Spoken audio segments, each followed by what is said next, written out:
Bienvenue dans le vestiaire avec Nicolas Saint-Pierre. Vous êtes dans le vestiaire avec évidemment en toile de fond cette rencontre, les Sénateurs contre les Bruins au Centre Canadian Tire et la joie pour la majorité évidemment des partisans avec cette signature prolongation de 4 ans.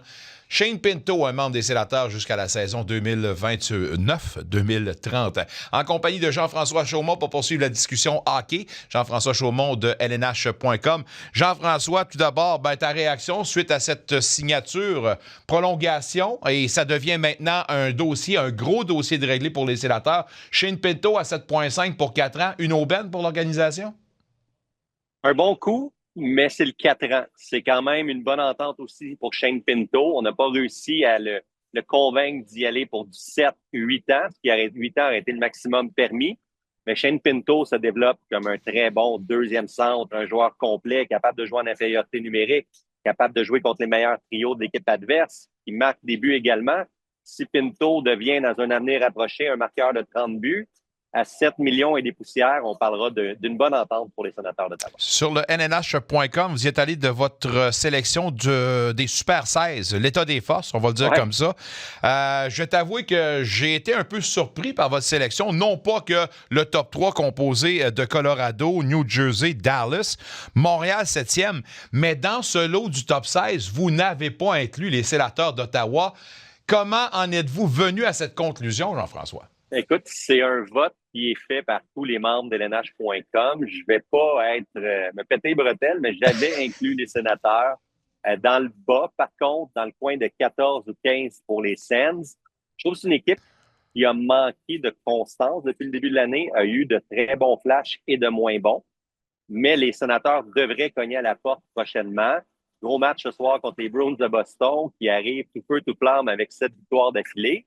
Mais je pense que l'entrée des Sens devient de plus en plus plausible et probable, surtout avec la chute des Maple Leafs de Toronto. Austin Matthews qui va manquer la prochaine semaine.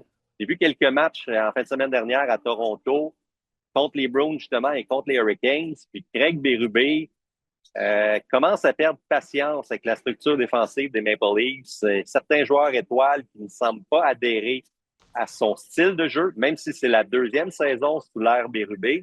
On sent aussi que le départ de Mitch Marner fait mal et rapidement. Oui, tout à fait. Puis, vu que tu parles de Craig Berube, hier, on était en discussion avec Cindy Caron qui couvre les Maple Leafs, oui, avec l'Express de Toronto. Mais elle, son impression, c'est que déjà, on sent que Craig Berube est à court de réponses pour justement expliquer ce qui se passe.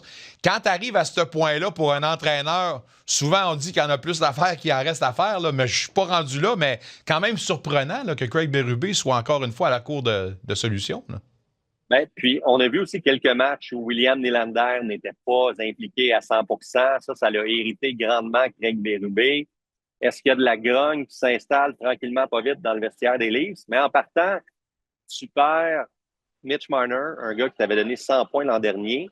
Tu finis par sauver une table de chevet sans manquer de respect là, pour Nicolas Roy. C'est un bon joueur, Nicolas Roy, mais Roy débarque à la dernière minute. C'est une transaction plus de salaire que d'autres choses. Les Golden Knights devaient libérer un salaire. Ils ont sacrifié Nicolas Roy. Roy joue un rôle de troisième centre avec les Maple Leafs. Mais la ligne bleue aussi, mis à part Morgan Riley, je trouve que ça reste des défenseurs assez lents. Oliver Ekman-Larsson prend de l'âge. Il y a Simon Benoît qui est un bon défenseur intense physique, mais Simon est davantage un 5e, 6e. Brandon Carlo, est-ce que les Bruins l'ont échangé au bon moment? Il faut que tu saches vendre aussi au bon moment dans la Ligue nationale. Ils ont reçu en retour Fraser Minton, un jeune attaquant qui fait quand même bien en ce début de saison du côté de Boston. Donc, je trouve que c'est une équipe. Est-ce que la fenêtre peut se refermer du côté de Toronto? Si elle n'est pas fermée, elle devient toute petite, la fameuse fenêtre pour les Maple Leafs. Certainement, dans le top 16, on retrouve des équipes qui surprennent un peu plus. Les Ducks d'Anaheim, en ce moment, sont pour moi la révélation de l'année. Leo Carlsson qui attend, évidemment, l'arrivée du gros moton. Pour l'instant, il produit. Est-ce que Anaheim, pour toi, ça va perdurer pour eux autres? Et est-ce qu'il faut voir cette équipe-là comme une prétendante? Pas au titre, mais certainement une équipe qui peut faire un long bout de chemin au printemps? Mais je trouve que ça arrive vite pour les Ducks. C'est la première saison de Joel Kenville. Donc, pour moi, il y a un paquet de facteurs qui restent inconnus. Kenville semble mettre son empreinte rapidement sur l'équipe. Tu as parlé de Léo Carlson, qui a une éclosion formidable, mais c'est la même chose aussi pour Cutter Gauthier.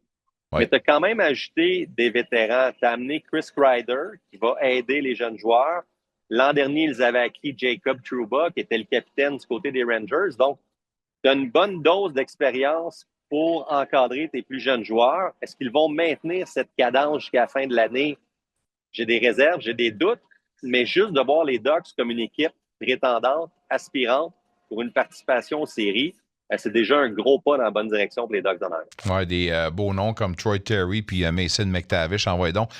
Sur le LNH.com, il y avait cette semaine l'intronisation au Temple de la Renommée, puis j'ai vraiment aimé l'histoire que tu racontes, celle de Joe Thornton et de Kirk Comden. Kirk Comden, qui est un fan fini de Joe Thornton, qui vient de Portugal, Cove, Saint-Philippe, à Terre-Neuve. Écoute, il m'a fait découvrir un village, premièrement, de Terre-Neuve. Là, j'ai utilisé Google Maps pour savoir c'était où par rapport à St. John's. C'est seulement une 20aine de kilomètres de St. John's.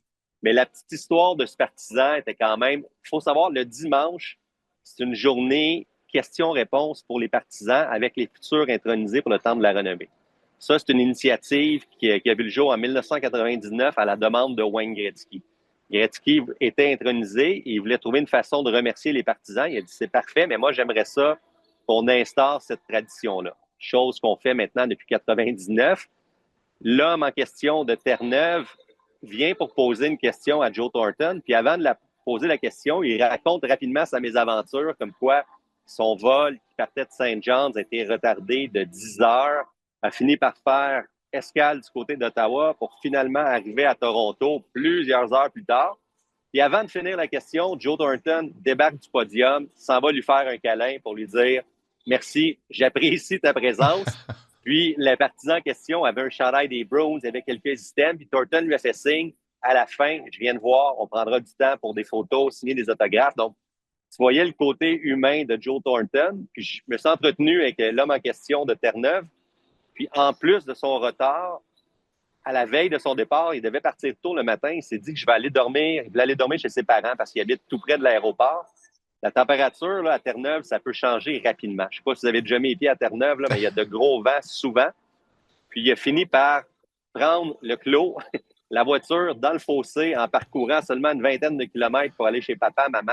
Donc, il dit, ça lui a coûté une réparation de voiture, un retard de vol, beaucoup de problèmes de logistique, mais il dit, pour rien au monde, il voulait rater l'entrée de Joe Thornton au Temple de la Renommée à Toronto. Je vous invite à lire cette histoire-là. Elle est sublime. Puis ça nous rappelle encore une fois qu'on aura beau dire ce qu'on voudra des athlètes professionnels.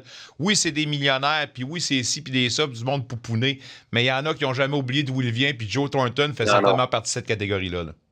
Oui, puis même Joe Thornton regardait aussi parmi la foule de partisans, puis il a aperçu un entraîneur d'hockey mineur à Saint-Thomas, en Ontario. À la fin, il s'est assuré d'aller lui parler. Duncan Keith a remarqué qu'il y avait beaucoup de partisans avec des chandails des Blackhawks. Puis, il a fini par voir du coin de l'œil deux dames qui détenaient des abonnements saisonniers du côté de Chicago. Il les a saluées rapidement. C'est toujours une fin de semaine intéressante. Pour Danielle Sauvageau aussi. Oui.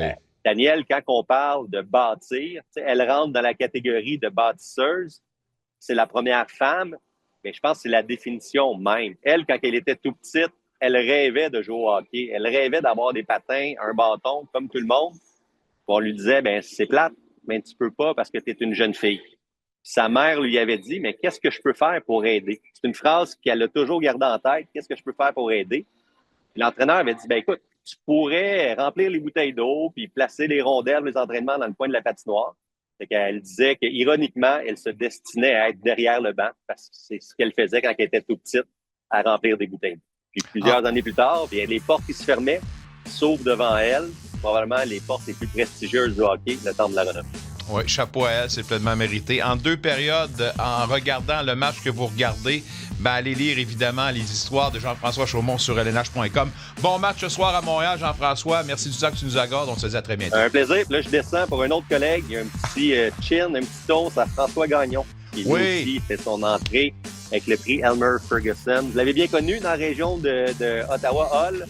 Frankie est un personnage unique. Donc, on va descendre le saluer. J'allais dire, fais le message, l'Outaouais et la capitale le saluent. Salut, mon ami. Il va être très content, je passe le mot. Bye-bye. Bye-bye. Un retour sportif 100% local dans le vestiaire avec Nicolas Saint-Pierre.